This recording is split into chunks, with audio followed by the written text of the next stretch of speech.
Bienvenidos a todos aquellos que gustan de la historia de la filosofía y extraen algún provecho, yo así lo espero, de estos vídeos que yo voy publicando en YouTube.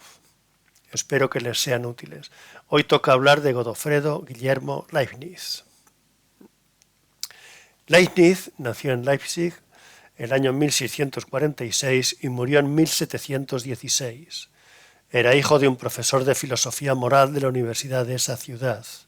Fue un niño precoz, que con 13 años leía y discutía a los filósofos griegos y escolásticos sin dificultad alguna. Estudió además matemáticas y jurisprudencia y combinó la actividad intelectual con los trabajos de la diplomacia y la actividad cortesana. En 1700 fue nombrado primer presidente de la Sociedad de Ciencias de Berlín y mantuvo contacto epistolar y personal con los filósofos y científicos más destacados de su tiempo. Se interesó por la actividad de los jesuitas en China, que defendió siempre, y luchó denodadamente por la unificación del cristianismo en Europa. Su condición de hombre de mundo no le impidió la elaboración de numerosos escritos filosóficos, científicos y teológicos, entre otros, gran parte de los cuales permanecieron inéditos hasta hace poco. Algunos ni siquiera se han publicado.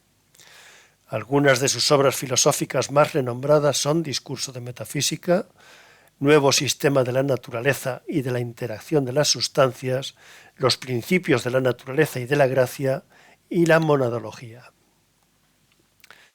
Entre las múltiples facetas del pensamiento de Leibniz destacan sobre todo tres: la lógica, la matemática y la metafísica. En cuanto a la primera, se puede decir que Leibniz es el fundador de la lógica moderna, dado que llegó a proponer la creación de un lenguaje artificial, un alfabeto de los pensamientos humanos, así como la construcción de un cálculo provisto de un sistema de reglas para operar con las ideas de un modo riguroso y exacto, a la manera de las matemáticas. Este proyecto, que Leibniz no llegó a poner en práctica, fue desarrollado un siglo más tarde por los grandes matemáticos del XIX, Boole y Frege, considerados hoy los genuinos creadores de la lógica simbólica. Como matemático, la talla de Leibniz es equiparable a la de Newton, sobre todo por el descubrimiento del cálculo infinitesimal, hallazgo que al parecer había hecho ya Newton algunos años antes, pero que hizo público, no obstante, poco después de que Leibniz hiciera el mismo descubrimiento.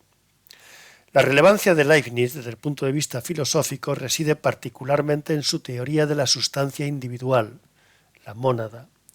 A este concepto central de su pensamiento llegó a través de su conocida distinción entre las verdades de razón y las verdades de hecho.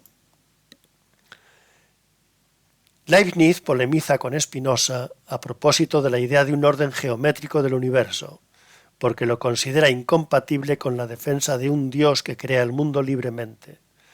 El orden geométrico es el orden de la necesidad y pertenece al terreno de la lógica y de las matemáticas, y de ningún modo debe buscarse entre las cosas del mundo físico, que son, por lo demás, los únicos seres reales. Existe, sin duda, un orden en el mundo, pero ese orden no es el orden necesario de la geometría, de lo cual se sigue que hay que admitir la existencia de dos órdenes diferentes, el de las verdades de razón y el de las verdades de hecho.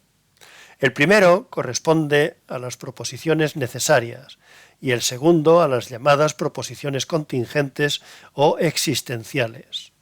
Las proposiciones necesarias descansan en el principio de identidad, lo que quiere decir que es imposible concebir lo contrario sin incurrir en contradicción. Esto es precisamente lo que sucede, por ejemplo, cuando decimos que los ángulos de un triángulo no valen dos rectos, una proposición que tiene la forma A es no A. En contrapartida, las proposiciones contingentes se pueden negar sin contradicción, porque no son tautológicas, es decir, el predicado no está contenido en el sujeto, como sí lo está en aquellas. Siguiendo el célebre ejemplo de Leibniz, que César pasara el Rubicón no implica que no pudiera igualmente no hacerlo.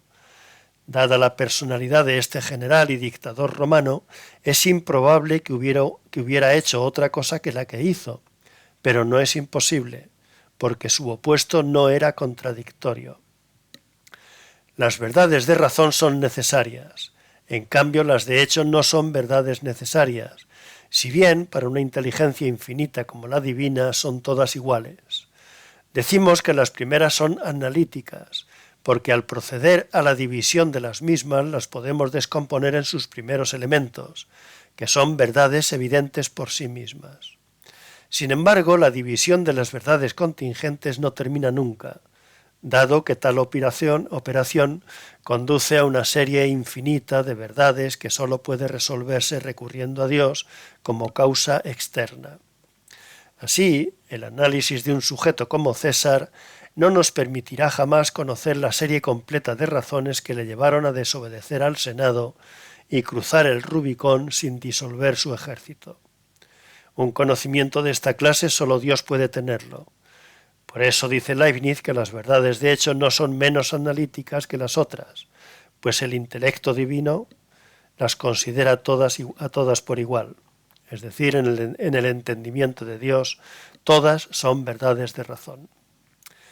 Según Leibniz, el fundamento de las verdades de hecho es el principio de razón suficiente, que formula de la siguiente manera: nada ocurre sin que haya una razón por la que aquello haya de ser así más bien que de otra manera. Este principio trata de hacer compatible la existencia de un orden racional del mundo con la libertad de elección y el carácter contingente de las cosas reales.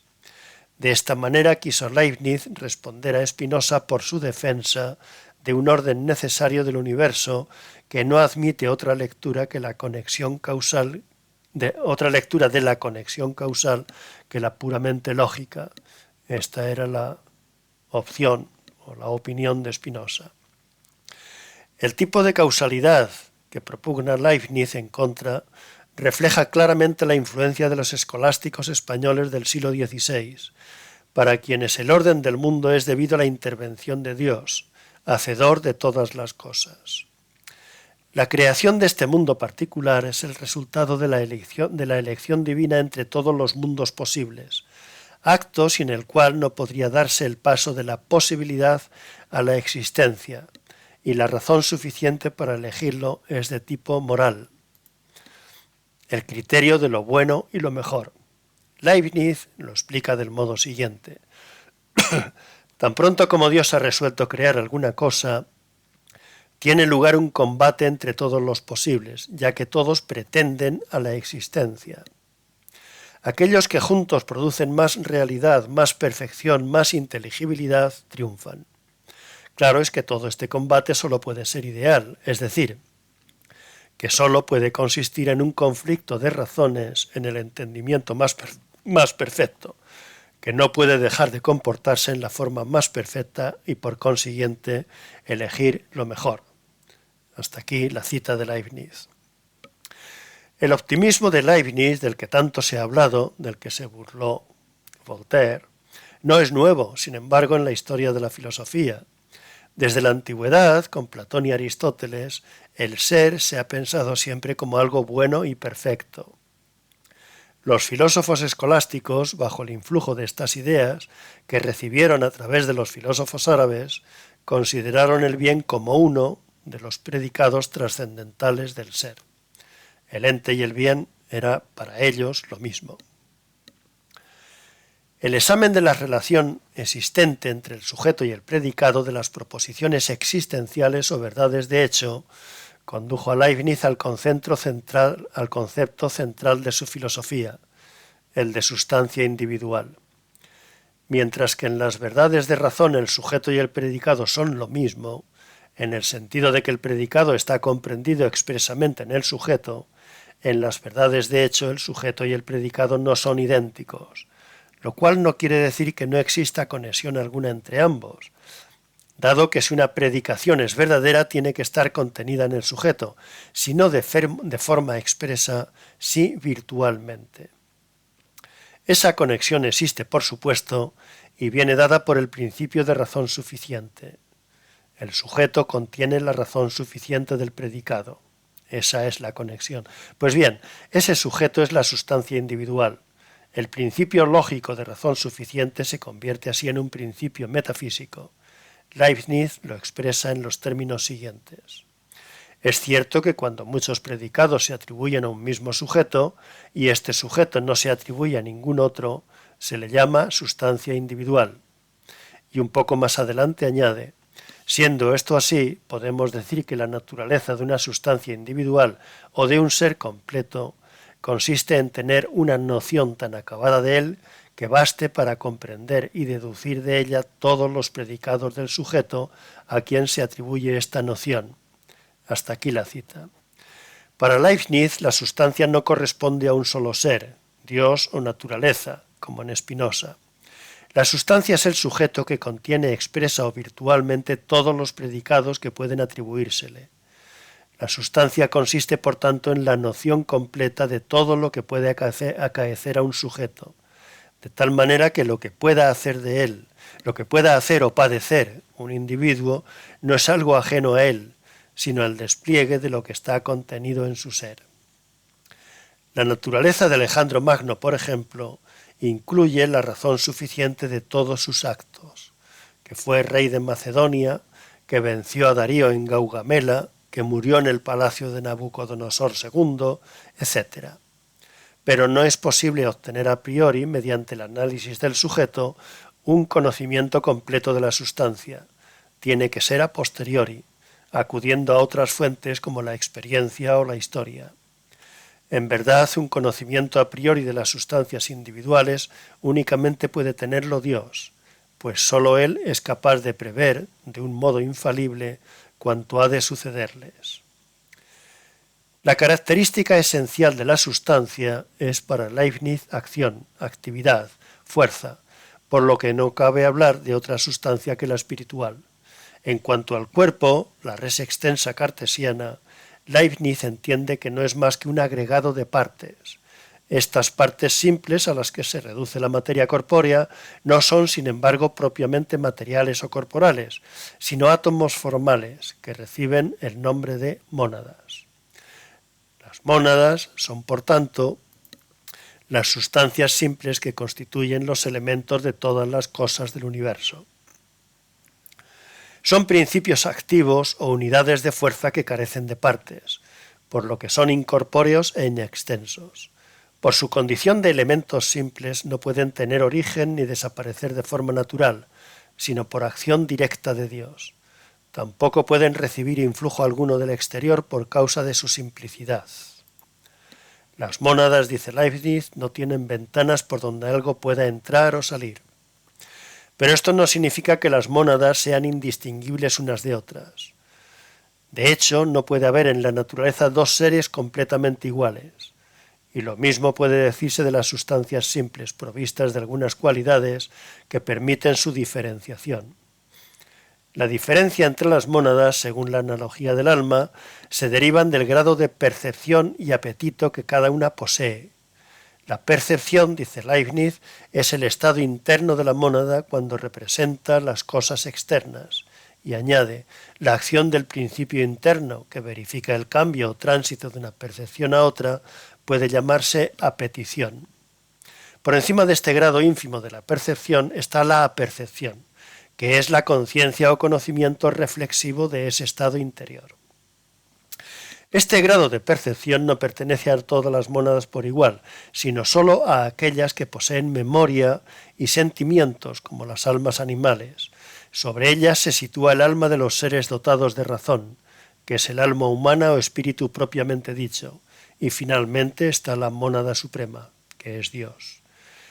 La existencia de una pluralidad de mónadas, y en especial la incomunicación existente entre ellas, nos situaría ante un mundo absolutamente caótico, objeción que Leibniz intenta solucionar por medio de la llamada ley de la armonía preestablecida, según la cual Dios ha dispuesto las cosas de tal manera que cada mónada actúa siguiendo sus propias leyes en perfecta armonía y acuerdo con las demás, como si hubiera influjo mutuo entre unas y otras. Leibniz aclara el sentido de esta ley echando mano del célebre ejemplo de los relojes. Dice, imagínense dos relojes que marchen perfectamente acordes. Esto puede conseguirse de tres maneras. La primera consiste en la influencia mutua de un reloj sobre otro. La segunda en el cuidado de un hombre que atiende de continuo a ambos relojes. La tercera en la exactitud con que los dos marchan. Pues bien, de las tres vías, la que interesa a Leibniz es la última, y la expresa de esta manera.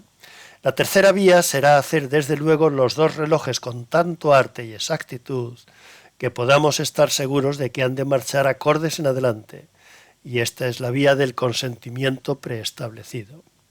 En resumen, puede decirse que la mónada contiene virtualmente todos sus cambios y variaciones y el despliegue de los mismos se produce armónicamente, en consonancia con los cambios y variaciones de las demás, sin que por ello haya interacción directa entre unas y otras. Leibniz no niega las relaciones entre las sustancias, lo que dice es que esas interacciones son el resultado de la intervención del relojero Dios al comienzo de la creación, según la cual la operación de una mónada desencadena inevitablemente las operaciones de las restantes. Esta actuación armoniosa de las mónadas requiere necesariamente que cada una de ellas comprenda el sistema global del universo, del que es un reflejo, si bien finito e imperfecto. Y hasta aquí llega la filosofía de Leibniz. En el próximo vídeo hablaré ya del empirismo inglés y en concreto de Locke. Hasta entonces, un saludo.